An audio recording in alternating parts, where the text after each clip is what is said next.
Convidamos aqui à frente Dr. Evandro Luiz Alpoim Freire, ele que é coordenador da Tecnologia e Gestão Estratégica da Secretaria da Fazenda do Estado de São Paulo, engenheiro mecânico pela UFRJ, agente fiscal de rendas desde 1998, já tendo exercido as funções de assistente fiscal e diretor adjunto da DEAT.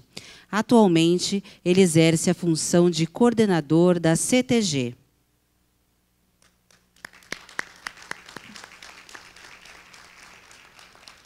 Convidamos também Dr. Silvio Mendonça, ele que é diretor do Centro de Educação Fiscal, bacharel em Administração de Empresas, mestrando em Gestão e Políticas Públicas.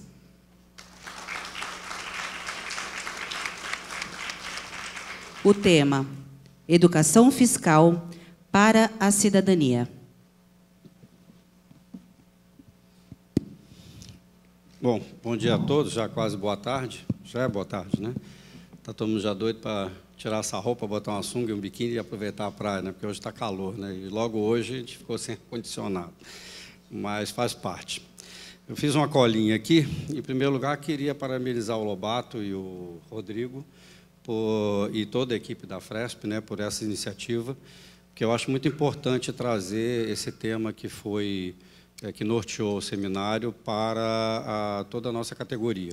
Eu acho que quem não participa diretamente, acho que a gente fica o dia todo nas nossas atividades dentro da Secretaria e, às vezes, fica um pouco alheio à discussão desses temas que estão acontecendo, não só no âmbito do Governo do Estado, mas também em Brasília, lá no Congresso. E eu acho que a nossa categoria não pode se distanciar desses temas, desse debate, porque, como o Luiz Márcio falou, dependendo do que vier de lá, né, Luiz, isso afeta ou impacta diretamente no nosso trabalho, na nossa carreira, nas nossas prerrogativas e nas nossas competências.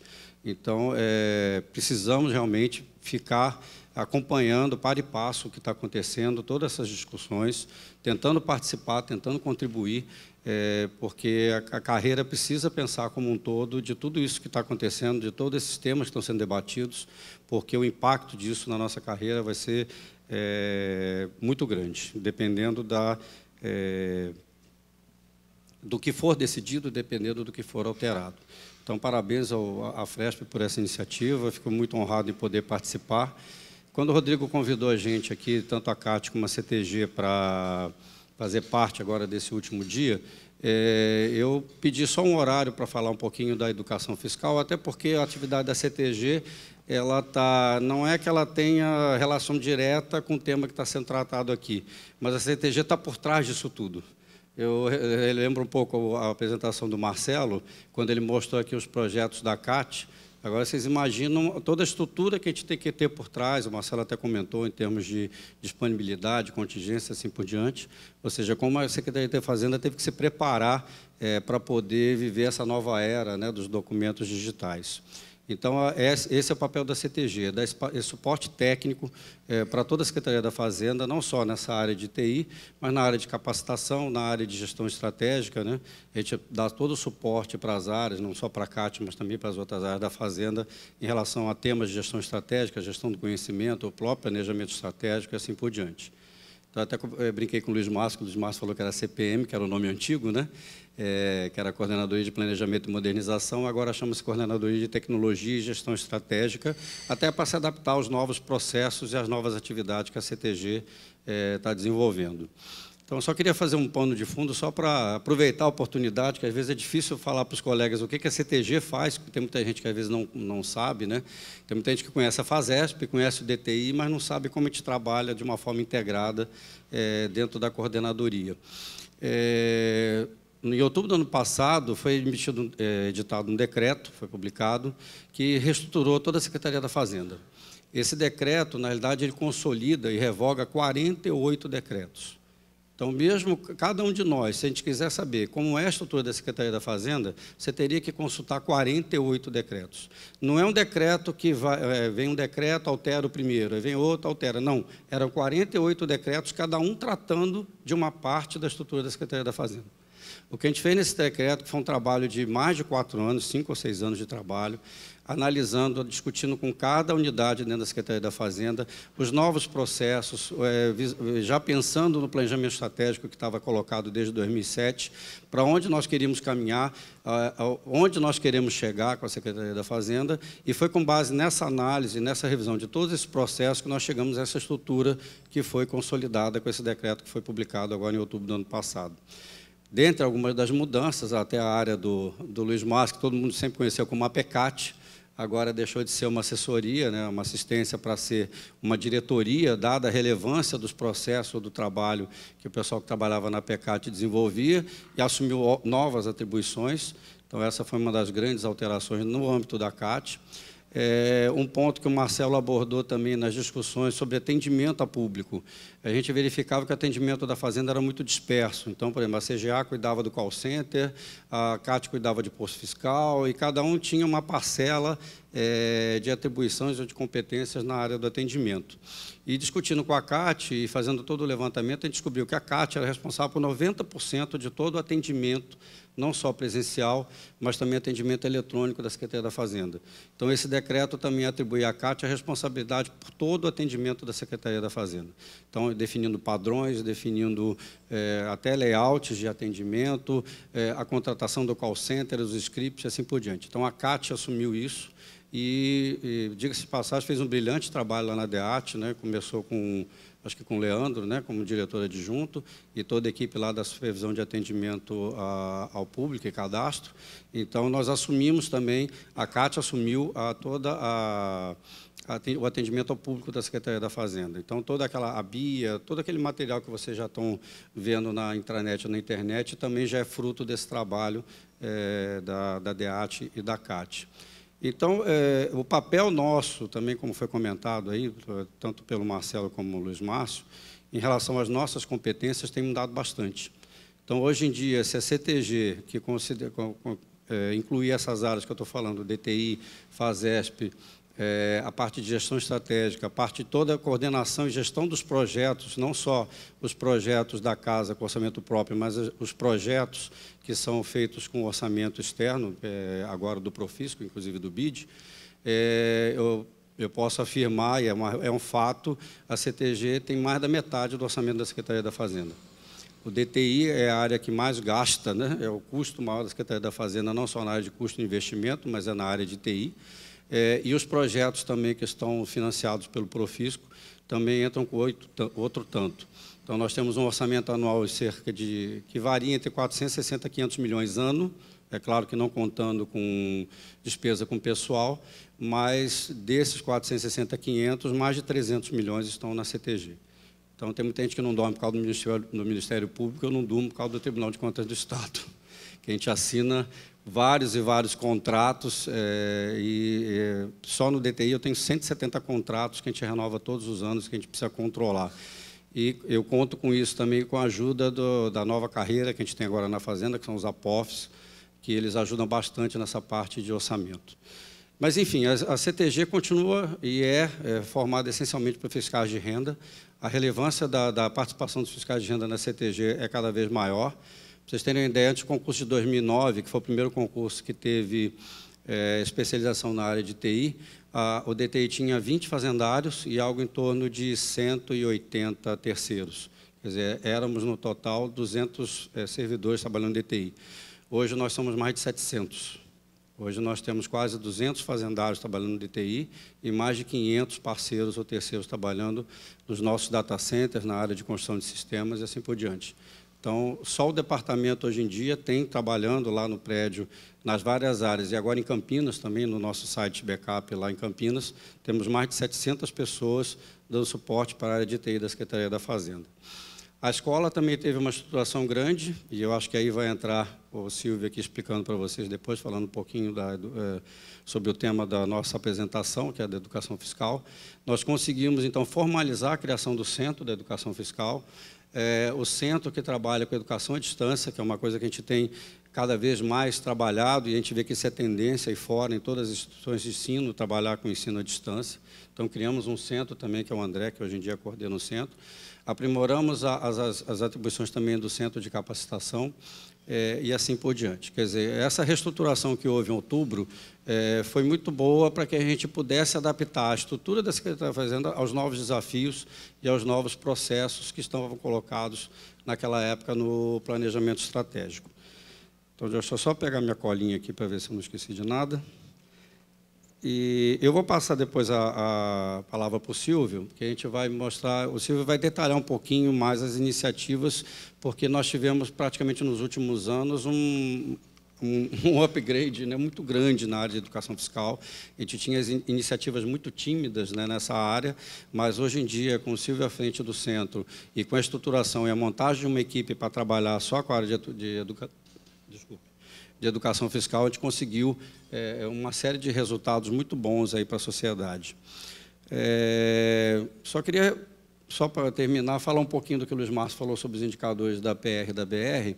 Na verdade, esses indicadores fazem parte dos indicadores do planejamento estratégico da Secretaria, tanto receita tributária, receita não tributária, atendimento a público e assim por diante. Então, por isso que ele falou que é a CPM que... Ele falou a CPM, no caso, agora é a CTG. É a CTG, por meio do seu Departamento de Gestão Estratégica, que acompanha a evolução e a medição desses indicadores periodicamente, sendo que os indicadores, tanto da PR como da BR, eles também fazem parte dessa cesta de indicadores do planejamento estratégico. Então, agora, só para dar mais uma complementando a informação do Luiz, a partir do momento que foi publicada essa resolução do desdobramento, no caso da PR, basta o secretário publicar uma resolução também com o valor do ICAT, que já é possível o pagamento. No caso da BR, não. No caso da BR, tem uma unidade chamada Serviço de Apoio da BR, que funcionava na Secretaria de Gestão e agora está na Secretaria de Governo. Então, todas as bonificações de resultado do Estado de São Paulo têm que passar por esse serviço de apoio para que os seus indicadores sejam validados e que as avaliações também desses indicadores sejam validados. Como tem sido o processo até agora? O pagamento da PR sempre aguardou, por mais que ele não tivesse a necessidade de passar por esse serviço de apoio, mas como o indicador é o mesmo, ou seja, na cesta de indicadores da BR também tem um indicador da Receita Tributária, caso houvesse algum problema, alguma consideração nesse serviço de apoio, isso poderia impactar também no resultado da PR. Isso nunca aconteceu. Então, isso felizmente, sempre quando a gente faz, com muito critério, com muita capacidade técnica, tanto pela área do Luiz Márcio, lá na avaliação da Receita Tributária, como na área também da administração financeira, quando faz a avaliação da meta da Receita não tributária. Então, nós nunca tivemos esse tipo de problema. Mas, no entanto, foi no governo passado, pelo menos na gestão passada, a orientação é que os pagamentos sempre saíssem juntos, para que nós não recebêssemos antes dos outros fazendários, para que não gerasse nenhum mal-estar dentro da Secretaria da Fazenda. Então, eu não sei como agora o secretário vai tratar isso. O processo já foi encaminhado, acho que logo que saiu a resolução na quarta-feira, né? Saiu na quarta-feira, na quinta-feira mesmo já foi encaminhado para esse serviço de apoio já o valor tanto do ICAT como do ICA, que é o indicador da BR, e a gente acredita que até essa semana a gente consiga ter um retorno. Se o secretário vai autorizar ou não o pagamento antecipado, aí eu não sei. Então, já teve vários aí que me perguntaram, tudo bem, está resolvido o índice, mas quando é que paga? Quer dizer, o que a gente podia fazer de adiantar lá dentro, nós já fizemos. Já geramos, o DTI gera os arquivos para o DRH, com os cálculos que consideram os afastamentos, assim por diante. Já foi validado pelo DRH e já foi encaminhado para a despesa. Então, agora, pelo menos, o que a gente podia fazer para viabilizar o pagamento já foi feito internamente. Então, agora, tendo a autorização para o pagamento, em menos de uma semana esse pagamento pode ser acreditado. Então, o que a gente poderia fazer internamente na Fazenda já está feito, só aguardando agora a autorização para o pagamento. Só queria acrescentar o que o Marcelo falou também sobre essa parte dos documentos digitais, quando ele fala da guarda dos documentos, e é por isso que o DTI talvez tenha crescido tanto. O Estado trouxe, não só o Estado, mas a União, trouxe para si um custo que ela não tinha. Ou seja, antigamente a obrigatoriedade da guarda do documento era do contribuinte. Então, a gente não precisava fazer nada, quando tinha uma fiscalização, você tinha que sair lá no contribuinte, e ele que era obrigado a entregar para você a documentação. Agora não, agora a lei fala que o documento fiscal válido é aquele que está na base de dados da Secretaria da Fazenda. Isso significa que houve uma inversão do ônus, né, da guarda desses documentos. Isso passou para o Estado. E, infelizmente, isso trouxe um aumento do custo e que nem todos os estados, ou às vezes nem todos os, digamos assim, gestores políticos aqui, não só aqui de São Paulo, mas dos estados, ainda não tiveram, talvez, noção disso, né? O nosso custeio praticamente triplicou em 3 anos.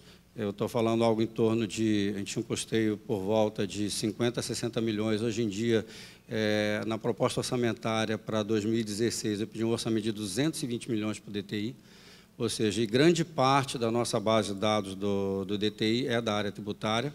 Vocês já viram aí no site da Nota Fiscal Paulista que temos bilhões de documentos já armazenados, além da Nota Fiscal Eletrônica também. E agora, com o SAT, o movimento que nós tínhamos de Nota Fiscal Eletrônica, de documentos eletrônicos, vai multiplicar por 10, praticamente. Então, vai ser um impacto muito grande na nossa infraestrutura e a gente tem que se preparar para isso, investindo e, obviamente, quanto mais a gente investe, mais custeio a gente traz também daqui para frente. Então, isso foi um grande impacto nas contas, ou pelo menos no orçamento da Secretaria da Fazenda, a gente agora ter o ônus de a gente ser realmente o depositário desses documentos fiscais. E agora, só para passar para o Silvio, quando eu fui coordenador da Nota Fiscal Paulista, a Nota Fiscal Paulista, no início, eu dei várias entrevistas, e era difícil o pessoal entender que aquilo ali era uma coisa boa, né? Que todo mundo só pensava que a gente ia cruzar os dados da Nota Fiscal Paulista com a Receita para poder pegar o cidadão, quando, na realidade, a nossa intenção era fiscalizar as empresas e não o cidadão. E uma vez eu estava no posto de gasolina abastecendo o meu carro e eu vi 2 pessoas discutindo na bomba ao lado, falando que porque não sei o que, não dá crédito, porque combustível tem substituição tributária. Eu falei, quando que algum cidadão comum aqui do estado de São Paulo ia conhecer o termo substituição tributária? Eu fiquei até assim meio paralisado quando eu ouvi aquilo. Falei, gente, então realmente foi um programa que foi um grande início, né? Eu acho que além de todas as iniciativas que a gente está tendo lá no Centro de Educação Fiscal, mas o programa da Nota Fiscal Paulista foi um grande avanço na aproximação da sociedade paulista com o tema tributação, né? Entender um pouquinho do principal imposto que a gente tem aqui no Estado, que é o ICMS, mas acho que foi um grande avanço. Eu só queria colocar isso aqui para ilustrar. Então, dito isso, eu vou passar para o Silvio. O Silvio é o diretor do centro. O Silvio é colega nosso que veio da DA, né? Numa das remoções, ele veio para a FASESP, e ele sempre demonstrou ter muito carinho pelo tema, muita dedicação ao tema. Hoje em dia já dá aula em universidade sobre educação fiscal, para vocês verem como a gente conseguiu evoluir, né, no tema lá dentro da FASESP. E grande parte de tudo, ele, a equipe, a Gabriela que está aqui, né, e outros colaboradores lá na escola, eles conseguiram realmente evoluir bastante no tema e nas atividades, e vou pedir para ele detalhar um pouquinho o que a gente tem feito.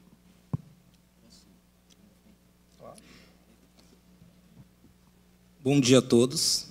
Então, eu já pedi autorização para o chefe para eu me movimentar aqui, que tem algumas coisas que, se você me pedir, eu não consigo fazer. Por exemplo, brigar com a minha mulher, torcer para o Palmeiras e falar sem me movimentar.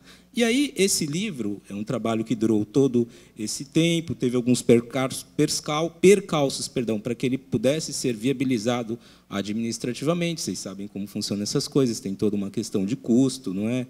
Então, é interessante. Então, ele recupera todo esse trabalho histórico de todas essas iniciativas, não é? Por exemplo, ele começa falando do Talão da Fortuna, que foi talvez uma primeira iniciativa, assim, de uma forma mais estruturada, que a gente pode chamar como iniciativa de educação fiscal. E interessante que ela começou em 64, ou seja, portanto, antes da estruturação do que nós temos hoje, né? O ICMS, que na época começou como ICM em 65, não é? Então, ali ainda você tinha o IVC, né? Imposto de Vendas e Consignações, imposto que antecedeu o ICMS. Então, era uma campanha também de esclarecimento, né? De levar as informações para os cidadãos, para ele combater a sonegação, pedir o documento fiscal, né? E ele depois ganhava um talão, não é, que ele trocava, não é, para concorrer a prêmios da loteria. Então está registrado aqui essa iniciativa do talão da fortuna. Depois, já na década de 70, você também teve uma campanha, não estou falando de todas, só fazendo um breve histórico aqui, me atendo às principais iniciativas. Você também teve uma iniciativa chamada ICMS Pró-Desenvolvimento, isso já em 71, 72, já na gestão Laudo Natel. Laudo Natel, que por acaso até foi presidente do São Paulo Futebol Clube, né? Então, apesar de ter um mau gosto futebolístico, mas ele atuou concretamente, inclusive o livro até registra, ele participou da solenidade de lançamento, né, o próprio governador. Então, quer dizer, basicamente era uma campanha publicitária de levar informações para o cidadão para associar o quanto a arrecadação do então ICM, não é, colaborava para o desenvolvimento do Estado, inclusive, sobretudo na questão dos investimentos públicos, inclusive destacava a importância e a atuação do agente fiscal de rendas nesse processo. Depois, lá na década de 80, essa foi uma iniciativa muito conhecida, honestamente eu não me lembro, mas desde quando eu fui para a educação fiscal em 2010, porque isso foi uma iniciativa da década de 80, eu nasci no final da década de 70, então ainda era muito pequeno. Evandro se lembraria, mas era do Rio, né, Evandro? Você nasceu em que década, Evandro? 60, tá. Então, quer dizer, no início da... é importante ressaltar, no início da década. Então, o que acontece? Desde 2010 que eu estou na educação fiscal, aí entrega a idade. Geralmente, pessoas de mais de 45 anos perguntam, né? Ainda tem a Paulistinha, tal, né? Que era aquela coisa. Seria, isso minhas palavras, né? Não está dito assim no livro. Seria uma ideia, algo assim, precursor da nota fiscal paulista, né? A pessoa pedia o documento, o cupom fiscal, depois ela trocava por algumas figurinhas, né? Que ela tinha que levar, inclusive, na Secretaria da Fazenda para carimbar. Né, Nelson? Nelson falou que tem algumas... Você nasceu em 70, né, Nelson? Então, verdade, você pegou, então, essa iniciativa. Então, assim, o pessoal trocava pelas figurinhas, tinha aqueles álbuns também, depois ele concorria a prêmios, é uma coisa que fez meados dos anos 80 até final dos anos 80, é uma iniciativa que fez muito sucesso. Então, só para recuperar essas mais históricas, o livro trata de todas, não é? Então, quer dizer, você foi tendo, e também é importante destacar, nesse período, na década de 70, está registrado no livro, também o governo federal começa a ter algumas iniciativas que a gente pode entender como de educação fiscal. Lembra, Lobato? Tinha uma campanha lá da época chamada o Contribuinte do Futuro, né? Levava para as crianças nas escolas a iniciativa de fazê-las entender a importância do imposto de renda com vistas ao futuro, ou seja, preparar para ser um cidadão, para ser um contribuinte do futuro. Então, esse livro reúne todas essas histórias até chegar no início da década de 90, quando você deixa de ter algumas iniciativas isoladas e passa a ter a educação fiscal, que naquele momento não se usava esse termo educação fiscal. Se falava em educação tributária, mais focado na questão do tributo, né, do imposto e tal. Você passa a ter um programa mesmo, uma coisa, um conjunto de ações mais estruturadas. Depois, já em meados da década de 90, isso entra como um case federativo, quer dizer, o Ministério da Fazenda, as Secretarias de Fazenda dos estados fazem um acordo para criar um programa nacional, que é o que nós temos hoje. Primeiro, educação tributária, depois, educação fiscal. Porque aí, quando a gente fala hoje na educação fiscal, acho que a maioria deve conhecer, mas eu costumo situar, né? Eu lembro sempre das duas pernas, né? A questão do tributo, mostrar para o cidadão por que é importante ele recolher, ele pagar, o papel que o tributo tem na sociedade, na economia, mas não menos importante, mostrar que não menos importante, ele fiscalizar a aplicação disso. Como que o governo direciona e aplica o gasto público, o recurso que é arrecadado com o tributo. O livro vai falar, inclusive, da nota fiscal paulista, não é, que começou em 2007, né, o Evandro, até a gente se conheceu lá, nós participamos do comitê, e mesmo das ações que a Fazesp tem feito mais atualmente. Então, por que a gente considera que esse trabalho é importante? Primeiro, porque ele resgata uma série de iniciativas que foram feitas. Eu até estava pensando aqui, quando o Luiz Márcio estava falando, eu estava olhando ali para o tema, né, falou ICMS, o futuro dos estados. E, quando a gente fala disso aqui, a gente está fazendo o registro de um passado, que é importante a gente conhecer. Porque nós temos, nos últimos 5 anos, feito, como o Evandro abordou, um trabalho de fortalecer institucionalmente a educação fiscal e de ampliá-la cada vez mais. E, nesse sentido, é muito importante que a gente conheça as atividades que já foram feitas, para aproveitá-las e construir sobre elas. Então, quer dizer, isso é uma coisa extremamente importante e é uma dificuldade que a gente tem de fazer no nosso país, né? Resgatar e aprender com as coisas que já aconteceram. Né, Lobato? Você gosta de economia? Eu falo sempre que uma pessoa que eu me espelho, o Delfim, sempre fala que o problema dos economistas brasileiros é não conhecer a história do Brasil. Eles conhecem teoria econômica bem, mas fazem bobagens normalmente porque não conhecem a história do Brasil. Então, é importante a gente aproveitar e resgatar esse trabalho, construir em cima dessas iniciativas que já aconteceram. E por uma outra razão também. Eu adoro fazer algumas coisas que não estão previstas. Então, cadê a Eleni? Eleni, você pode vir aqui?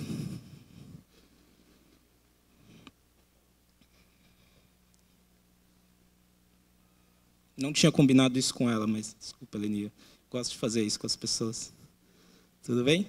Tudo bem. Colega Eleni, talvez ela seja conhecida, tem alguns colegas novos, né? Se não de todos, da ampla maioria de vocês, do concurso de 86, né, Eleni? Sim. Então, a colega Eleni foi diretora da Escola Fazendária em 2 oportunidades, né, Eleni? Na verdade, eu não atuava ainda na Escola Fazendária em nenhuma dessas oportunidades em que ela esteve dirigindo esse órgão. A primeira, no começo dos anos 90, né, Eleni? 97. 97. Ah, não. 97 é antiga de Plátino. Antiga de Plátino, foi mais, né? No começo dos anos 90, né, Eleni? Eu não atuava ainda, né, Eleni? Você não se incomoda de falar que eu era criança nessa época? Não, sem problemas. Então, eu não estava na FASESP. E depois, em 2007, em 2008, quando eu não estava na FASESP, mas já trabalhava aqui na Fazenda, na diretoria de arrecadação. Então, a Eleni teve uma atuação muito importante nessa fase em que a educação fiscal, que se chamava educação tributária, né, começa a ser estruturada como programa, no início dos anos 90. Então, ela trabalhou, criou coisas interessantes, atuou, batalhou por essa causa da educação fiscal. Inclusive, ela está lá no livro, tem fatos dos quais ela participou, vivenciou.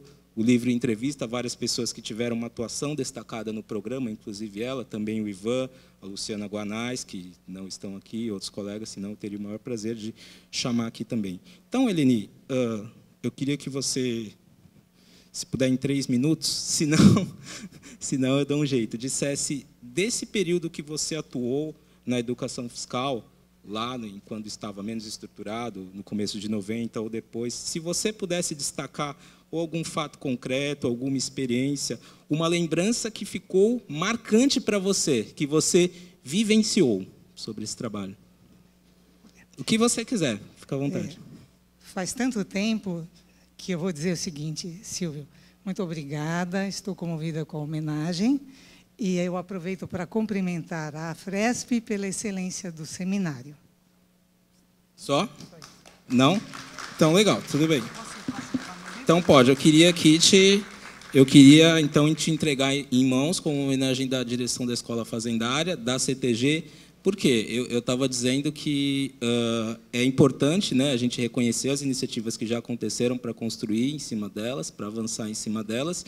E aí o livro tem o relato dessas pessoas e a participação delas, porque uma dificuldade, um problema que eu vejo na história em geral, pelo menos na história política que eu acompanho um pouquinho, é que geralmente se pesquisa tal, mas não se leva em conta o depoimento de quem estava na cena. Por isso que eu acho que uma qualidade também desse trabalho é ter ouvido as pessoas que atuaram. E então eu entrego o seu e já te faço essa homenagem em nome da escola. Obrigado. Obrigado. Muito obrigado. Obrigado. Ok, então, para a gente avançar um pouquinho, que acho que o tempo é curto, né? Deixa eu controlar meu tempo. Então, aqui era basicamente para fazer esse lançamento do livro. Então, quando vocês saírem ali, poderão retirar o livro de vocês ali fora. Mas aí, dando sequência na linha do que o Evandro já estava abrindo aqui, já estava abordando, o fato é que, então, como eu estava dizendo, desde meados da década de 90, você passou a ter um programa nacional e a Secretaria da Fazenda fazendo parte desse programa, atuando em conjunto com a Receita Federal, com a União e com alguns municípios. Naquele momento, não é, até 2010, você não tinha educação fiscal estruturada como uma área, não é? Como uma área no organograma da Secretaria da Fazenda, no organograma da Escola Fazendária. Desde 2010, embora ainda não formalmente, a gente passou a ter isso, né? Eu fui lá no concurso de remoção, a gente criou uma equipe específica, e aí a educação fiscal conquistou vários avanços, né? Deu vários passos na sua institucionalização nesse período. A gente conseguiu criar uma equipe específica, um centro que atua desde 2010, mas foi formalizado agora ano passado, com o decreto que reestruturou a Fazenda. A gente passou a ter orçamento específico, recursos próprios para a educação fiscal no PPA. Nós tivemos também, educação fiscal desde 2010, passou a ser um dos projetos constantes do programa Profisco São Paulo. E aí, nesse sentido, a gente avançou na entrega de vários marcos. Por exemplo, reformulação de vários materiais didáticos do programa, que são utilizados para alcançar vários públicos, público universitário, crianças, sociedade em geral. A própria viabilização, possibilidade de impressão desse livro foi feita através de um projeto Profisco.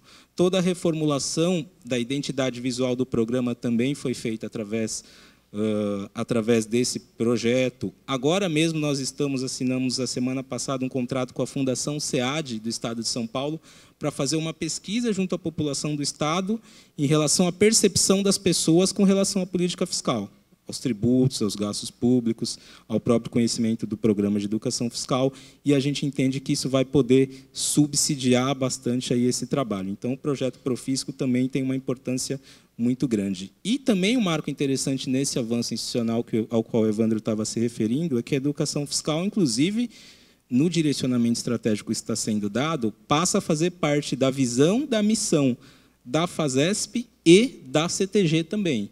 Então, esse é um dado muito relevante, é um dado muito interessante.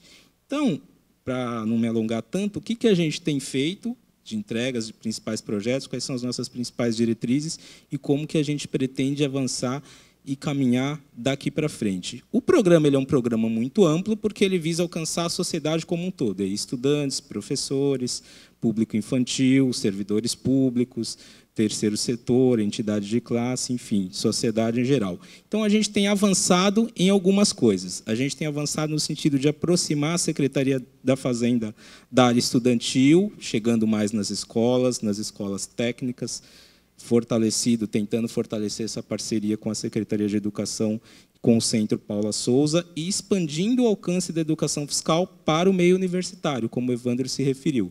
Então, hoje nós temos 2 disciplinas eletivas de Política Fiscal e Cidadania, na USP Leste e na Unifesp, uma parceria que já está institucionalizada. Nós atuamos também no Núcleo de Estudos Fiscais da Fundação Getúlio Vargas, lá com o professor Eurico. Então, realmente, temos tido essa premissa de levar esse debate da importância da política fiscal para o meio acadêmico mesmo. Temos tentado fortalecer cada vez mais as parcerias institucionais, não é? Parcerias com vários órgãos, com o CRC, com o SESCOM, agora com o CRA. Então, isso tem avançado muito, essa parceria com órgãos institucionais, públicos e também privados, com entidades de classe.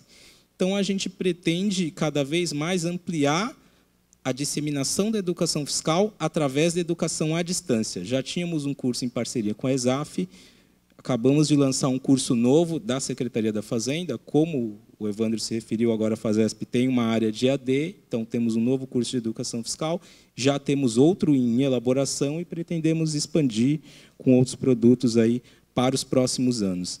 E também fortalecer a educação fiscal regionalmente, ou seja, esse avanço que nós demos ao longo dos últimos 5 anos, ao qual o Evandro se referiu aqui, embora tenha muitas coisas acontecendo e alguns colegas participando também, no litoral e no interior, ele ainda é um pouco mais focado aqui na capital e na Grande São Paulo. Então, nós já temos uma proposição de uma política, através de uma resolução que já está sendo encaminhada pelo Evandro, que, inclusive, cria a figura do representante ou do coordenador regional da educação fiscal para regimentar mais pessoas e para coordenar esse trabalho nas regionais juntamente conosco. E, cada dia mais, aumentar com ações também de impacto, né? A gente participa de grandes feiras, de grandes eventos e fomenta parcerias com vários órgãos para ir cada vez mais ampliando aí o alcance desse programa.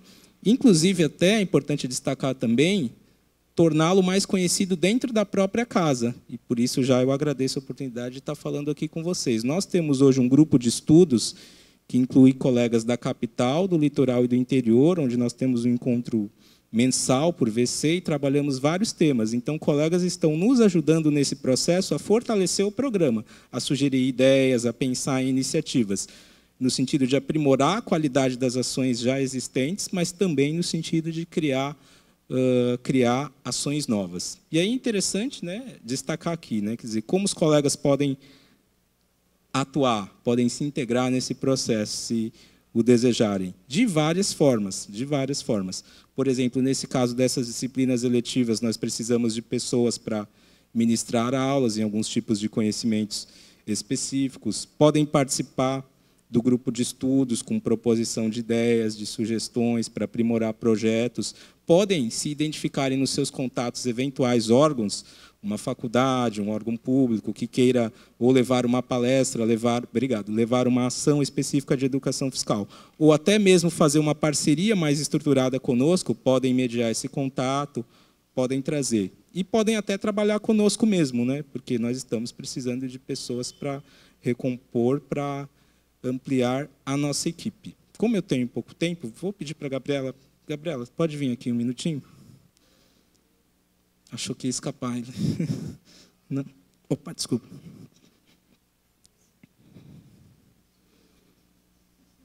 Pode subir aqui.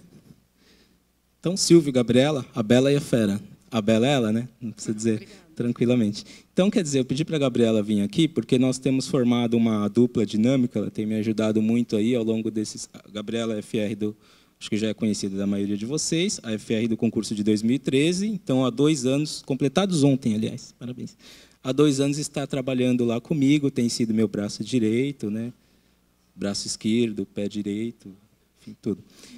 Então, o fato é que é o seguinte, se vocês quiserem se integrar nesse processo, de uma das formas que eu mencionei aqui, ou trabalhando conosco, ou sugerindo iniciativas, participando dos projetos que nós temos outros para além dos que eu abordei aqui, claro, aqui é só uma explanação bem rápida. É interessante que vocês procurem a Gabriela para conhecerem melhor essas iniciativas e aí, então, poderão participar desse processo. Por que eu estou dizendo, eu falei que ia falar isso aqui, é verdade, porque o Evandro me mandou embora, então, assim, não, é brincadeira, o Evandro não me mandou embora, não. Quanto a isso, eu estou brincando. Mas por questões minhas, eu pedi para ele, eu não tenho condições mais de estar conduzindo esse processo, e a Gabriela hoje já está, é que ainda não publicou, a Gabriela já está na prática no meu lugar, na função de direção do Centro de Educação Fiscal, não é? E eu estou ajudando ela por alguns meses, né? Até quando o Evandro vai me liberar logo, né, Evandro? Até quando o Evandro me liberar, eu vou continuar ajudando a Gabriela lá. Então, é importante que vocês a conheçam, saibam que ela está respondendo pelo centro, por esses projetos, né, nos quais ela participou diretamente da construção. E se vocês quiserem ou conhecer melhor essas iniciativas, esses projetos, inclusive participar de quaisquer deles, por favor, procurem a Gabriela, quem eu agradeço publicamente aí pelo auxílio, pela lealdade, aí, pelo profissionalismo ao longo desses 2 anos. Então, teria muito mais coisas para falar, mas fiquei dentro do meu tempo. É isso, chefe. Obrigado, gente.